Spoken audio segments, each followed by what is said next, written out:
We are entitled to your opinion, and we are entitled to our own processes. Nigeria is Africa's most populous nation.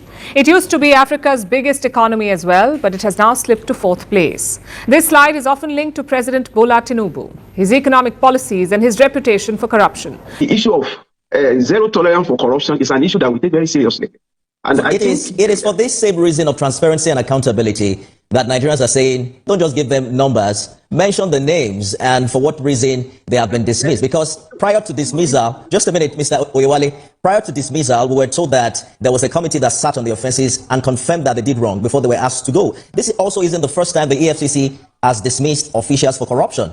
We understand that in November last year, 2 corrupt officials were let go. How do you think the Commission can ensure its anti-corruption efforts are consistent and effective in rooting out misconduct within its ranks, at the same time carrying the people along in such a way that you can win their trust? Tinubu recently featured on a list, the list of the most corrupt leaders in the world. Kenyan President William Ruto and Nigerian President Bola Tinubu. 2 African leaders have made it to the top 3 on the list of the most corrupt leaders of 2024. The 2 are Kenyan President William Ruto and Nigerian President Bola Tinubu. Top ranked, that is the most corrupt leaders title, was given to former Syrian President Bashar al-Assad. Kenya's William Ruto was placed 2nd, and Nigeria's Bola Tinubu was secured the 3rd spot.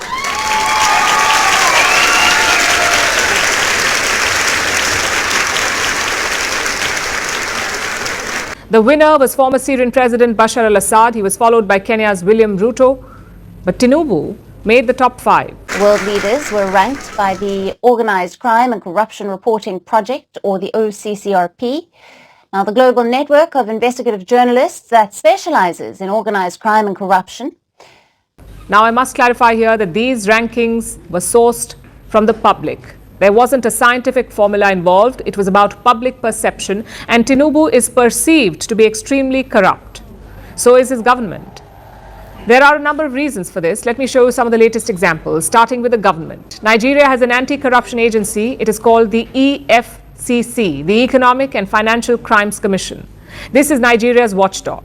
Its job is to tackle corruption, and technically they are doing that, but at home. Let's show you today's major headline. The EFCC has detained 10 of its own over some missing items. This statement was put out by the agency. You'll notice that they said some operational items could not be accounted for. Okay, that sounds like some missing equipment. But then the Nigerian press dug a little deeper, and it turns out that the operational items were jewelry and cash worth $350,000 to $400,000. What operations were they pulling off with all that jewelry? EFCC spokesperson Dele Oyewale joins me on the program this evening. Mr. Oyewale, thank you so much for joining us and talking to us on this development. Thank you so much. Thanks for having me on the program. Can you confirm, actually, that EFCC lost over $350,000 and some jewelries to corrupt officers within its rank? Well, there is nothing to that effect. There is no report, no statement the Commission has made that has indicated that. So I will just take that as one of those unconfirmed, unfounded, and unestablished reports. Just yesterday, we issued a statement about some missing items in the Lagos office. And I don't know whether you got that press release. At no time did we say $3,500, $4,000, and all of that. I take it as just media, a kind of orchestrated campaign in the media. The Commission has not come forward to say that such amount of money or any asset to that effect is missing. So I think we can just dismiss that as reports that are not established, they are not funded, and it didn't emanate from the Commission. Just for some clarity, Mr. Oyewale, you're saying that there are no dollars and there are no jewelries missing within the EFCC, right? I have just said that the Commission has not come forward to say that such items are missing. We issued a report yesterday, and we did say that, yes, there are some operational items that are missing in the Lagos office that have been investigated. Nobody prodded us to say that. It's out of our culture of transparency, and the need to get the public notified about happenings in the Commission. Nobody prodded us to say that. We came forward on our own volition that some items are missing, operational items are missing, because we are transparent about what we do. So if anybody now comes forward to say that this is also amount of money, this one, it definitely is not from us. We didn't say that. And that is what I am reiterating. We didn't say that. It didn't come from us. It's just normal media orchestration and all of such campaigns that did not emanate from the Commission. 10 EFCC officers were detained in Lagos. They are apparently answering questions. That is all that the Commission has revealed. They haven't told the public who the corrupt officers are. I know it's innocent until proven guilty, but the very same Commission usually does not follow this. They happily share the names of under trials, but suddenly the agency is shy about revealing the names of its own officers. And this has been quite a bad week for them. They were forced to make another announcement on Monday, telling the people that 27 other officers had been dismissed for fraudulent activities and misconduct. This is not a great look for Nigeria's anti-graft watchdog, and definitely not a good look for the Tinubu government. But you mentioned that 10 of the officers have now been detained in addition to the 27 that were dismissed last year. Some operational tools, I don't know precise word you use, were missing. You're saying these things that were missing did not include dollars and jewelries, right? We have not come forward to make a typology or a specific mentioning of those items. It's an investigation that is ongoing. And in law enforcement, before you come forward to the public to say, oh, I have this specific item that are missing issue, it's not something that you rush to the media about. We are a very, very organized and systematic commission. We don't play to the gallery. When we are ready to disclose all of those items, we will do that. But we are not going to be stampeded into saying that this item, no. We are not going to allow anybody to road us into mentioning claims that we have not established. So I take it as just the normal media campaign that has no bearing with objectivity or reality on ground. Well, some say that this development in a way confirms public perceptions that operatives of the commission are actually involved in corrupt activities, and that it also speaks to perhaps some lapses in internal control. I'm wondering how you react to that, how you intend to prevent future incidents, and also build public trust. I think to all intents and purposes, the commission should be applauded for coming forward to say that 27 of its officers were dismissed, for coming forward to say that 10 of its officers are detained, they are being investigated over issues of compromises, suspected fraudulent practices, and all of that. We came forward because of our culture of accountability and transparency. And if we are not doing internal cleansing, we will not have come forward to say that. So I think it is to the credit of the commission that it can come forward to say that to the public. It was not that we are reacting to media report. It was not that we are reacting to some people saying that this thing. We came forward on our own volition to say that, 27 officers in 2024 were dismissed from the commission. And the following day we said that, yes, there are still 10 that are detained for some investigation that we are doing. It is because we are a responsible and accountable law enforcement agency. The problem with that statement, what we're getting from reactions from Nigerians, who I believe the commission serves, is that those dismissed last year, according to that statement, committed fraudulent activities and misconduct.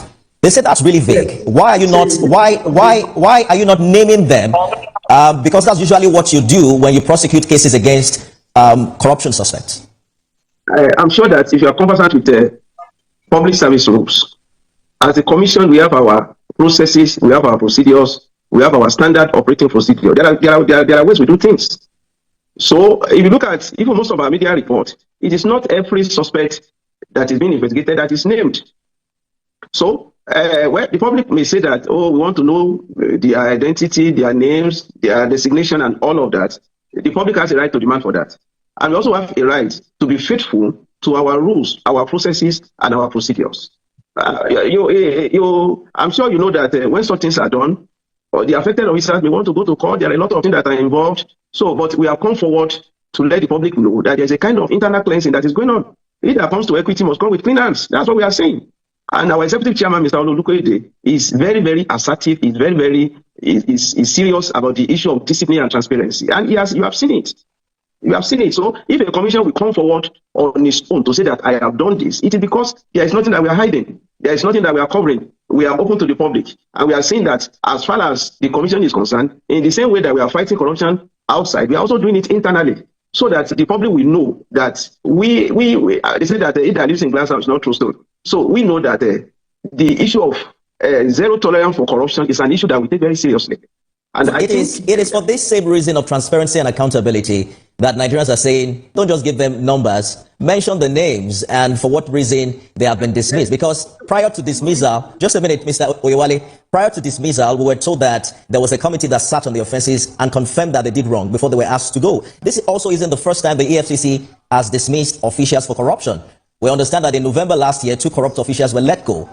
How do you think the commission can ensure its anti-corruption efforts are consistent and effective in rooting out misconduct within its ranks, at the same time carrying the people along in such a way that you can win their trust? Yeah, you see, you are still repeating the same thing. Even in your own organization, there are bad eggs. Every organization has its own bad egg. Their names, Mr. Oyewale, when somebody in an organization does wrong and answers to questions before a panel and is asked to let go, as an organization, we publish the face of the person, letting the public know that you cannot deal with them henceforth. Why is the EFCC not doing that? That's the question. Now, well, you see, you have not allowed me to explain all that is involved. Every institution has its own institutional mechanism. You have your own internal processes. You have your rules of engagement. You have your standard operating procedure. So if on our own, we said that we have dismissed officer, it's because we are transparent. We may need to go to court with some of these people. When we go to court with some of them, of course, the records will be in the public domain. So why are we in a hurry? It is an ongoing process. So what I'm saying is that it is not EFCC, it's not in EFCC alone that you have such anywhere, even your own organization, there are bad eggs. And there are things that are being done to ensure that sanity and integrity prevail. And the commission is doing so. So when we get to the read, we are going to cross it. But we have taken the right step by coming forward to the public domain to say that, yes, 27 officers were dismissed in 2024. We are not keeping anything under wraps. We have laid it bare before the public, and I think we deserve commendation for that. Saying the standard operating procedure within the EFCC is not to disclose the identity of those who you claim have been involved in fraudulent activities and that you have dismissed. That is not what I said. That's not what I listen to me very attentively. I said every organization has its own internal processes, controls, rules of engagement, and standard operating procedure. Now, there are issues have to be treated differently. I am telling you that some of these people, we may need to go to court against them. When we get to that bridge, the public will be made to know. And to say that, oh, because you are entitled to your opinion and we are entitled to our own processes. That's what I'm trying to say. Did not disclose the individual behind the estate seizure that we saw last year. In the same way, when we came forward concerning the 753 duplexes and other apartments that the commission recovered, through another final forfeiture by Federal High Court, the processes that we filed in court concerning that matter, we didn't mention any name. And if we didn't mention any name and we were able to get the forfeiture, what is important is the substance. The substance in this matter, that kind of recovery anywhere in the world, it's still the most monumental landmark recovery any law enforcement agency has ever made in the world. It is the largest single asset recovery that has ever been made anywhere in the world. And the commission is credit for that. So if there are issues, all of this, you don't mention them, you don't mention that, let us look at the substance. Let us look at the courage, the industry, the resourcefulness, the transparency that is involved in the process. Let us applaud an agency that is working, rather than all of this unnecessary argument that we are making. You didn't mention name, you didn't mention that. At the right time, don't forget that investigations in this matter, they are ongoing. We are not going to say something that may later on affect the investigation that we are doing. So if we say that in good faith, this is what we have done, I think we deserve to be commended. Clearly, Mr. Oyewale, whether or not EFCC will be commended lies in the hand of the people. And what you call unnecessary argument is also a function of what matters to the people that the agency serves. There was a major scandal involving a highway. Tinubu issued a $13 billion government contract to a company co-owned by his son. Tinubu is quite the caring father, apparently, but alas, most people do not see it that way. That is why he made it to the top 5 in the Corrupt Person of the Year award. The perception is quite prevalent, and reports say that he is quite vexed